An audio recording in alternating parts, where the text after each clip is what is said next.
Coming up next on the Poke Report, OSU baseball and softball opened up impressive homestands this weekend. How did the two teams fare?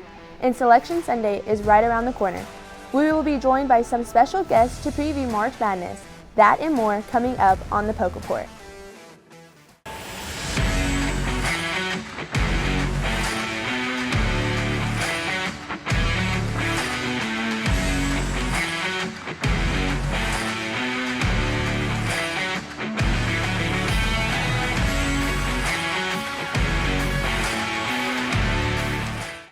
Hi everyone and welcome to the Poke Report. I'm Alyssa Sanchez. The spring semester is nearly halfway done and OSU athletes are in their busy season. Two sports who seem to never catch a break are cowboy baseball and cowgirl softball. This past weekend, OSU opened up a 10-game homestand. As a big baseball fan myself, I took the opportunity to catch a couple games at O'Brate. Here's what went down for the Cowboys. Starting off strong in Friday night's game, the Cowboys took an early lead and kept it going, posting a 19-2 run rule win in 7 innings to start the series opener. Cowboy Juwan Watts-Brown picked up his first win with OSU. He allowed 1 run over 6 innings and struck out 8 for the second consecutive game. OSU secured its second consecutive weekend series win with a 2-1 victory of Austin Peay in Saturday's game. Nolan McLean entered the weekend as the NCAA leader in saves, picked up his 5th of the season by holding the Governors off in the 9th. Finally, to complete a series sweep, OSU had 6 home runs to secure the win 12-4 Sunday. Despite the 3 wins, the Cowboys did drop 1 spot to 13th in the national polls. The Cowboys also had 2 mid-games, both against Arizona State. OSU picked up both wins and extended their winning streak to 7 games, improving to 10-3 on the season. The team starts a 4-game series against Utah State tonight. The first pitch is set for 6 p.m. On the other side of the diamond, we have cowgirl softball. I am now joined by our own Jax Thompson outside Cowgirl Stadium. Jax, what's happening with the team? Thanks, Alyssa. I'm here where the Cowgirls played their first home games of the season at the OSU Tulsa Invitational last weekend, and they definitely didn't disappoint the home crowd. It was a dominant weekend for the OSU softball team. The Cowgirls started strong with a 6-3 win over Missouri on Friday. Senior Kelly Maxwell pitched a complete game, striking out 12. Game 2 was later that evening against Maine. The Cowgirls routed the Black Bears, a 9-0 run rule that ended in the 5th inning. Lexi Kilfoyle threw a solo no-hitter, the 3rd of her career. The Cowgirls' next matchup was against South Dakota State on Saturday afternoon. A big second inning that saw 3 runs scored was all the offense the Cowgirls needed to take a 4-0 victory. Saturday night, the Cowgirls secured another run rule win, defeating Tarleton State 11-2 with a blistering offensive performance, including a home run from freshman Michaela Wark in the 4th inning. In the final game of the weekend, the Cowgirls defeated South Dakota State again 6-0 on Sunday afternoon. Kilfoyle and Maxwell combined for the 3rd shutout of the weekend. With the weekend sweep, the 3rd-ranked Cowgirls have now won 16 games in a row. They are 18-1 on the season. I'm Jax Thompson, back to Alyssa in the studio. The Cowgirls are in action tonight at 6 p.m. How could anyone choose between catching a baseball or a softball game? If I were you, I would head over to Cowgirl Stadium first, watch a couple of innings, and then swing by O'Brate to finish off a great evening of watching OSU sports. This weekend's series against Florida State will wrap up the Cowgirls' 8-game homestand. But worry not, they'll be back in action at home a week from today again. We are going to take a quick break, but don't worry, Alex Deskey and representatives from the Power 5 conferences will join us for everyone's favorite, bracketology. Plus, Cowboy Wrestling is getting ready for the big stage. That and more up next on the Poke Report. I want to show you something. This is the money we could save by switching from fresh packed California crushed tomatoes to concentrated tomato paste. I want to show you something too. I got a new door. Go take a look at it.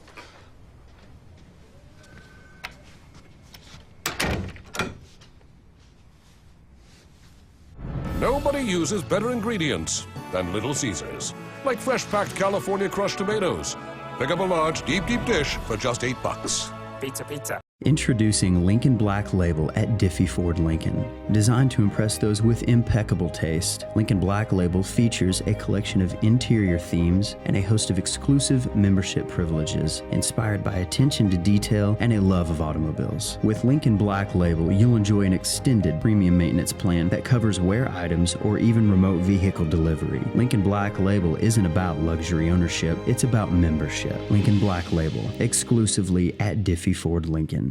At ASAP Energy, our goal is to provide the best customer service for whatever our clients need. My relationship with ASAP Energy came about in 2007. I was wanting to build a convenience store. I didn't know how to do it. I'd never been in the business. I just felt comfortable with Rick. And so I knew that I wanted to do business with a guy like that. Integrity, loyalty, and family. I would recommend that to anybody.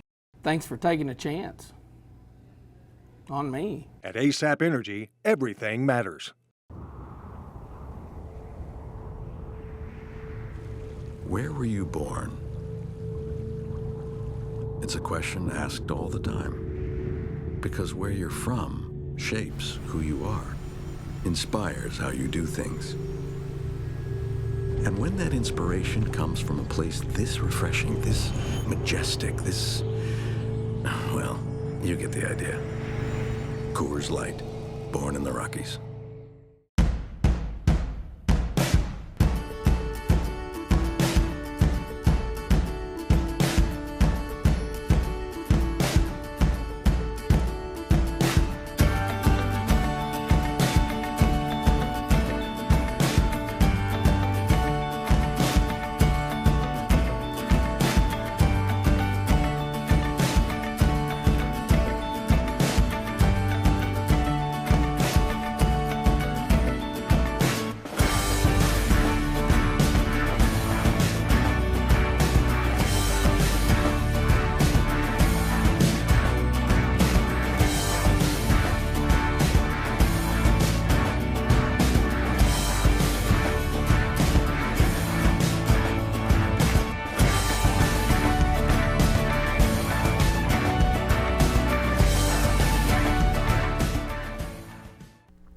Welcome back. I'm Alyssa Sanchez.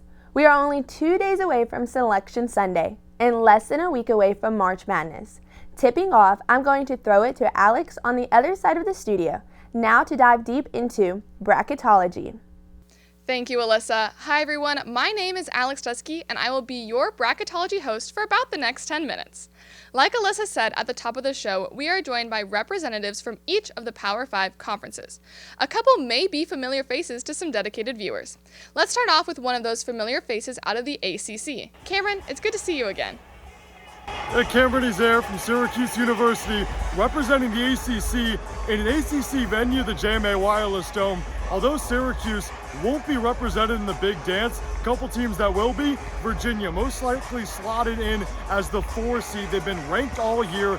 Kihei Clark in his 5th year spearheads them. A couple transfers, Ben Vanderplas, one of them, a freshman Isaac McNeely, Reese Beekman, a great defender. Virginia really has it all. As the number 5 seed, the sharpshooters of South Beach, the Miami Hurricanes, headlined by Isaiah Wong. That crew is great. Omer Norchad, a 7-footer down low that really roughs things up. As a 6th seed, the Duke Blue Devils, led by their senior captain Jeremy Roach, the 2 7-footers inside Kyle Filipowski and Derek Lively. The shock factors of the ACC, because it's been all about parity, the possible 10 seeds. Pittsburgh and NC State. Pittsburgh, they have a slew of transfers, slew of 5th years that have been great for the program. Terquavion Smith most likely will lead NC State to a 10 seed. He's top 10 in the ACC in scoring. Couple teams that need help, Clemson and North Carolina. They fumbled the bag toward the end of the season. Here from the JMA Dome, Cameron Ezair representing the ACC. Alex, back to you. Thanks, Cameron. We definitely could see a lot of interesting storylines emerge out of the ACC. Now, from the East Coast to the West, what's been going on with the Pac-12? Matt Lazarus from the University of Arizona, take it away. Thank you, Alex. Although the Pac-12 has been a roller coaster this year, the Arizona Wildcats and the UCLA Bruins have proven why they will be top seeds in this year's tournament. But others, such as the USC Trojans, are bubble teams to watch out for entering March Madness. The Arizona Wildcats cruised this season, relying heavily on their 7-foot rebound machine, Umar Ballo, and Wooden Award finalist, Azuolas Tubelis. but unless their defense finds a way to make more stops, it could be difficult for Arizona to make a deep run in this year's tournament. As for UCLA, there's no question they have what it takes to make a deep run in March Madness. Senior guards Tiger Campbell and Jaime Jaquez are two veterans that run the backcourt and have multiple years of experience. But ultimately, it will come down to how well they can shoot the ball as a team. USC is a sleeper, and although they have a few holes in their offense, 6'6" wing Kobe Johnson provides a huge spark that can make the Trojans a scary team to compete with when they catch fire. Arizona and UCLA have proven that they're contenders to win the national championship, but unless they both shoot the ball well and play lockdown transition defense, I believe they'll run into challenges in the Elite Eight that could prove difficult to overcome. From the Pac-12, I'm Matt Lazarus. Back to you. A lot of cool stuff happening in the Pac-12 this season, and that was quite a bold statement that Arizona or USC could win the title. I guess we'll see about that in a couple of weeks. Thank you, Matt. Our next conference is one of my personal favorites, the Big 12, of course. Joining me now outside historic Gallagher-Iba Arena is our own Asa Lucas. Asa, I wish you could be here in the studio with me and Alyssa, but what's happening with the Big 12? Thanks, Alex. I'm here outside of Gallagher-Iba Arena, where we're not only going to talk about Cowboy basketball, but also the Big 12 and what to expect on Selection Sunday. So first, let's start with the Jayhawk in the room, Kansas. The defending national champs are looking unstoppable this year. And let me tell you, the odds of them going back and winning it all are not slim. They are first in the toughest basketball conference in the nation, with one of the most dynamic forwards in all of college basketball, Jalen Wilson. I have the Jayhawks making it to the Final Four. Next up, the University of Texas, who just pulled off a dominating win against the Jayhawks a few days ago and are poised to make a deep run in March Madness with a number 2 seed. Don't be fooled, though. Texas historically has struggled in the Big Dance, and I don't see them getting past the round of 32. A team in the Big 12 that has been a little under the radar but can easily make their presence known in March Madness is the Baylor Bears. They were champs in 2021, and they had tough ranked wins against Kansas, Texas, TCU, and Gonzaga. They are a projected 2 seed with a strong potential and will make it to the Sweet 16. The last team I wanted to cover in our Big 12 segment is Oklahoma State, who need a little March Madness magic to make it into the tournament. Right now they are on the first 4 out. However, things could change with a few key wins for OSU, which is not impossible considering their 5-game win streak starting back in late January. And back to you, Alex. You know, it's always great to see you and talk about Big 12 sports. Thank you, Asa. Moving a couple states up north, let's check out the Big 10. Connor Clark from UNL joins me now. Thanks so much, Alex. This is Connor coming to you live from the Co-JMC at the University of Nebraska-Lincoln in the 90.3 KRNU studios. And the Big 10 this year has been a mystery from start to finish. There's so many teams that have gotten hot at the right moment this year, and there have been a lot of surprises as well. And that is what's made this league, I don't know if you want to call it one of the deepest in the country, but it's certainly one of the most confusing, if you will, in the country this year. I mean, you have your teams that are surprises, such as Northwestern and Maryland, and then down the stretch, surprising teams such as Nebraska and Ohio State. They've really started to pick up the steam. You have your mainstays at the top in Purdue. They've been pretty consistent. They've struggled as of late, but they're still in that top spot, and they secured the sole possession of the Big Ten regular season title. Then you have teams like Illinois who are coming on right now, Michigan State, Iowa, Michigan, Rutgers, Penn State, all really trying to lock themselves into that field of 68. So this has been a fascinating conference. You have teams like Rutgers and Penn State. Those are the two big ones that I look at. And Wisconsin, you could throw them into that conversation as well. I don't think they're in regardless, but those two teams in particular for me are ones that you need to watch this upcoming championship weekend because they have a lot to play for. They have a 1-round bye, and those matchups in that second round are not easy, so they're going to have to survive a gauntlet in the Big Ten tournament if they want to make it. But once again, I think the Big Ten will get 8 to 7 teams into the field of 68 this year. The league hasn't been as dominant as it has been in the past couple of years, but nonetheless, it's still been extremely entertaining to watch. Back to you, Alex. Thank you, Connor. I know you've definitely enjoyed covering the later half of Nebraska ball this season. The Big Ten is without a doubt the conference that catches my eye the most. There's a lot of potential there. Now, last but certainly not least, Jensen Young from WUFT is our expert on the SEC. Jensen, thanks for joining me today. Thanks, Alex. Let's take a look at what noise the SEC could make in the NCAA tournament. Spoiler alert, some of these teams are really good. Starting at the top, Alabama has a strong chance to be a 1 seed. If you thought Alabama was just a football school, you thought wrong. The Crimson Tide has been in the top 5 of the AP poll since week 10, and they finished with the best overall and best conference record in the SEC. Alabama is led by freshman forward Brandon Miller, who averaged 19.6 points per game. As a team, they have the 7th highest scoring offense in the nation. Up next come the Aggies from Texas A&M. The Aggies finished with a 23-8 record and finished their regular season with a win against the Alabama powerhouse. The Aggies are not an offensive juggernaut, but they have not allowed 70 points since February 7th.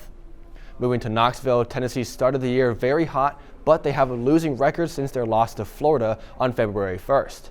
The Volunteers, like the Aggies, also win with their defense. They've given up more than 70 points just twice since the start of 2023. Let's finish off by looking at who else can make it to the tournament. There are 4 other teams in the SEC with 20 or more wins this season: Missouri, Kentucky, Auburn, and Mississippi State. Unfortunately, here at the University of Florida, the hometown Gators will not be making much noise in the madness, but don't be too surprised if you see some of the top teams from the Southeast in the later stages of the tournament. From WFT in Gainesville, Florida, I'm Jensen Young. Alex, back to you. Unfortunately, we most likely will relate to you and your Gators here at OSU. It's not as fun watching from the outside, but I know March Madness will be as amazing as ever this season. Thank you, Jensen. Well, that'll do it for our 2023 Bracketology segment. As a reminder, Selection Sunday is just 2 days away. Hopefully, our experts' analysis will be correct and help guide you to accurately fill out your bracket, or at least make some educated guesses. I'm Alex Dusky. Alyssa, back to you. Thanks, Alex. You guys covered the men's side of things pretty thoroughly, so let's spend some time discussing the women's tournament. The Oklahoma State Cowgirls are back in the NCAA tournament under first-year head coach J.C. Hoyt. Hoyt led the Cowgirls to a 20-10 record with key wins over Texas, Iowa State, and Baylor twice. Transfers led the way for OSU, including point guard Naomi Alnatas leading the team in scoring with 13.7 points per game. UT Arlington transfer Tara Milton leads the team in assists with 4 per game, and Lior Garzon in shooting 41% from behind the arc. Despite dropping their last 3 conference games, OSU has hopes to make a deep run into March. Guard Anna Gret shoots 45% from 3, and Garzon's ability to heat up helps to establish the Cowgirls' offensive identity. OSU forces the opposition to guard front to back with their ability to drive in the paint through Lexi Keys, Alnatas, and Milton. ESPN projects 7 Big 12 teams to make the tournament, with Oklahoma State around the 8 or 9 seeding in the Seattle region. Texas and Oklahoma are the highest projected seeds from the conference, after sharing the Big 12 title. South Carolina, Indiana, Stanford, and Virginia Tech round out the 1 seeds, with the Gamecocks seeking to repeat as champions for the first time since UConn did so in 2015 and 2016. Selection Sunday is March 12th at 7 p.m. Central Time on ESPN. Best of luck this March, Cowgirls. I don't know about you, but that is a lot of basketball information to digest. We're going to take one last time out so my brain can catch a break. And we will come back. We will take a look at 3 more OSU sports, all preparing for postseason action. Don't go away. The Deli Department at Homeland is Oklahoma's headquarters for party trays. Enjoy the time with family and friends at your next event, and let your neighborhood Homeland create the perfect fruit, deli, or cheese tray for you. The party planners at Homeland will help you choose the perfect party food, sized just right for your guests. Call us, stop in, or order online, and we'll make it ready for pickup on your schedule. Make your next party special with a party tray from your neighborhood Homeland. Good to be home, Homeland.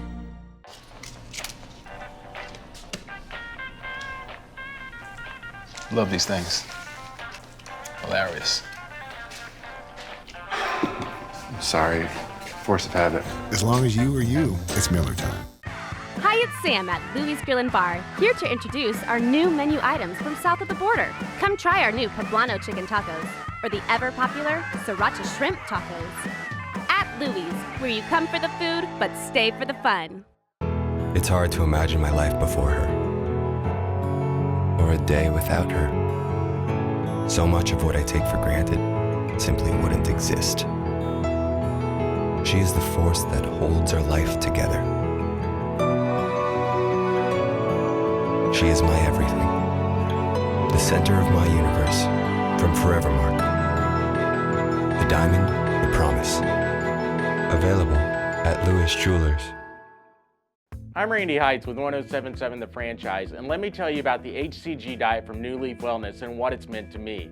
Over the last year, I've dropped 90 pounds, and this has been a lifesaver, guys. I'm in a wheelchair, so I can't always get to the gym, and what's been incredible about this diet, when I can't work out, I still lose the weight. 90 pounds in a year is a lot for anyone, but for me, it's been a miracle. Why don't you give New Leaf Wellness Centers a call and see if they can't help you with a free consultation, or go online at newleafcenters.com. Welcome back to the final segment of the Poke Report.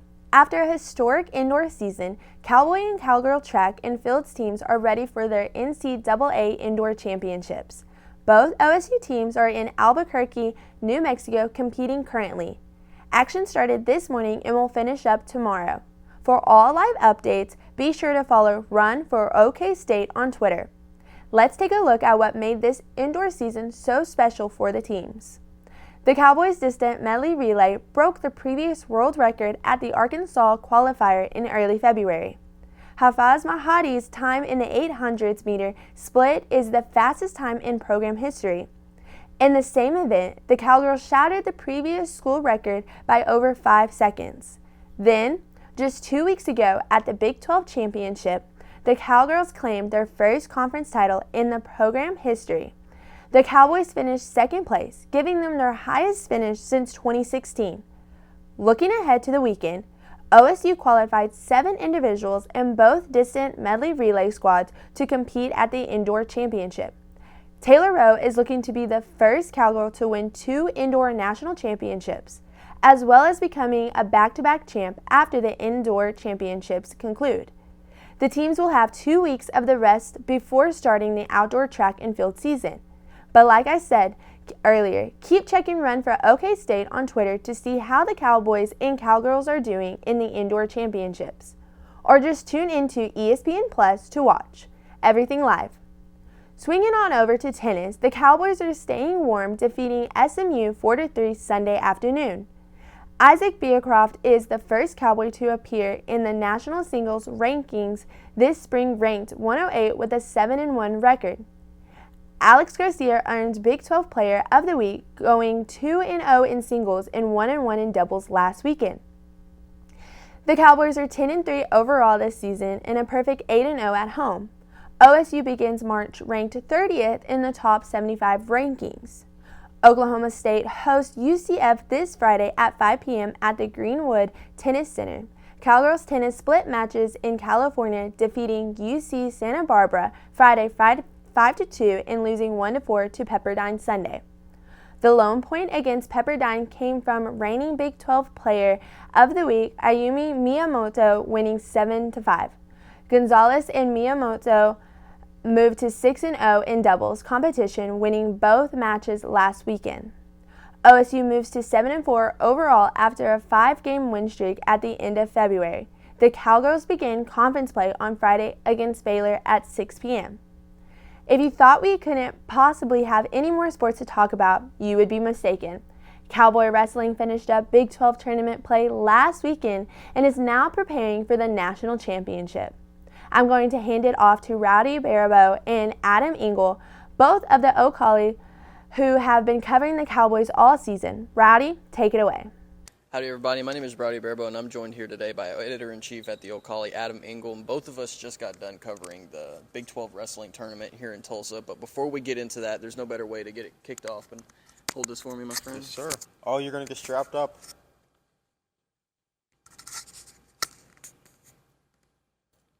Ready? We can leave it at that, but... All right, shake it out, shake it out, shake it out, shake it out, shake it out. All right. All right, so Adam, I'm just going to ask you straight up, tell me, what do you really think went down with this tournament, just kind of the brief rundown of it?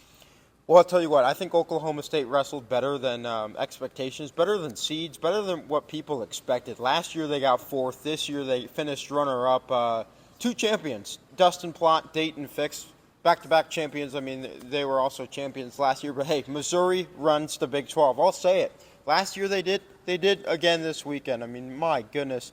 It's weird. They put 6 to the finals, only 1 champion, which was Rocky Elam at 197 pounds. But Missouri, man, they are a darn good team, and they showed it this weekend. And Oklahoma State also having some new guys at new weights. Luke Serber at 197 finished 3rd. Travis Whitlake finished 3rd at 184. Yep. And at 125, Reese Whitcraft. So kind of, Adam, what is your take on the Reese Whitcraft qualifying for NCAA's big storyline here in Tulsa? Well, yeah, exactly. But you say big storyline. I say Reese Whitcraft would probably be one of the stories or biggest stories for OSU this weekend. Thrown into the lineup. I mean, at the beginning of the season, wasn't even a starter. Really third string, so to speak. Trevor Master Giovanni had some various injuries. Coach, we've asked him about it several times. Coach Smith won't divulge on the details for whatever reason. But anyways, he's back. Reese Whitcraft. It's a tough name to say, but yeah. He is a NCAA automatic qualifier with a top 5. I think he placed 5th today at the Big 12 Championships. Third. He looked good. He did look good. It's weird. I mean, the guy he lost to in the semifinals, Steve O'Polin of Northern Colorado, ended up winning the darn thing. So. Yeah. And he wrestled Steve-O really to the final match, if I'm not mistaken. That one went into sudden victory. So that was a extremely close bout.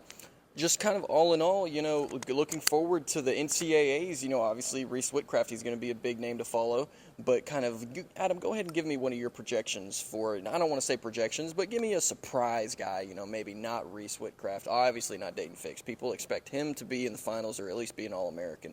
But give me a surprise name that people may not realize could be a real deal at potentially vying for an All-American spot. Well, I'm not sure how much of a surprise this would be as Oklahoma State fans, but I think Caden Gefeller can definitely All-American. I mean, he's a tough guy. 5th year, you know, it's been well documented. Didn't think he was coming back or didn't plan on it. You know, started a full-time job, weighed over 200 pounds. September said, okay, screw it. There's one thing I haven't done in college, and that's be an All-American or win a national championship, which is his ultimate goal. So he's here, and he was runner-up to Jared Franick in North Dakota State. But we saw him in the hallway. We saw him looking on. He was watching the finals. He was like this, blank stare. I mean, you could tell he was pissed off. You could tell he had that motivation in him. So he will be a different man come 2 weeks from now. And if you're anyone wrestling Caden Gefeller, look out. I don't think that's a guy you would want to go toe-to-toe with in March. And his mentality has just been entirely different this year. But thank you guys for having us on the Big 12 recap. Thanks, guys. For any fans of Cowboy Wrestling, make sure to keep up with both Adam and Rowdy on Twitter for all things OSU during the National Championships. That'll do it for our show today. Thank you so much for watching, and for the Poke Report, I'm Alyssa Sanchez. Have a great weekend. Be sure to keep up with all of your OSU teams, and go Pokes!